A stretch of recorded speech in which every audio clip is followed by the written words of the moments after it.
मध्येच येते मग त्यांना पाडा नाही एकदा काय पाडायचे मग हो ते आमच्या गावातले गावाच्यातले गावाचं राष्ट्रवादीचे असू नाही तर काँग्रेसचा असू आम्हाला काय पाडण्याचं कारण गावातलं ते आपला विरोध नाही काहीच नाही आणि उगाच उचलला की आपटला नाही गावाच्या बाबतीत आपला विरोध आहे का नाही ना राष्ट्रीय असू नाही तर काँग्रेस असू आपल्याला काही घेणं नाही तो आपल्या गावाचा सरपंच आहे मग त्याला तो आपल्या 2 पटीने मोर आहे कस काय गावातला मग सरपंच आहे तो असं हा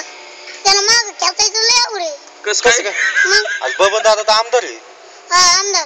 सरपंच पेक्षा मोठा आहे आपण खेचू पण मी माझ्या गावासाठी लढतोय माझ्याच गावातल्यांना पाडू कमून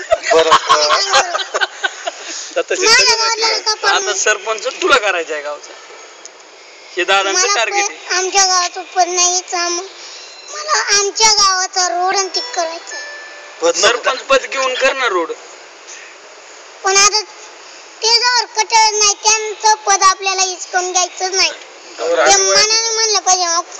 मला ही पद शपथ नाही फक्त आणि ते एखाद्या बाजूला म्हणते बी दादा बरं राहिलं लगेच म्हणते ना त्याला काय पण आपल्याला त्यांना पद हिसकून नाही घ्यायचं काही करायचं नाही पण आपल्याला बबन दादाला पाडायचे बरं का तू एका सभेतच पद घेऊन टाकशील काढून ना 2-3 सभेतच दादा बबन दादा असं समजायचं बबन दादाला कधीपासून ओळखतो तू कधीपासून ओळखतो चौथीत आल्यापासून चौथीत आल्यापासून आणि राहुल दादाला राहुल दादा चालू करतो राहुल दादाचा दादांविषयी मला ऐकलंय ना म्हणून म्हणलं यावर दादाच्या ना आपके बार दादा आपकी बार राहुल दादा पण राहुल दादा दादा तर सांगितलं मागायचं फक्त राहुल दादा म्हणायचं दादा नाही म्हणायचं दादा लई बरं झालं आपल्या बबन दादाचं चक्कर झालं आपल्या बबन दादाने किती केलं बबन दादाचं चक्क यांनी नाव घेतलं म्हणून एवढ्या मोठ्या माणसाने नाव घेतलं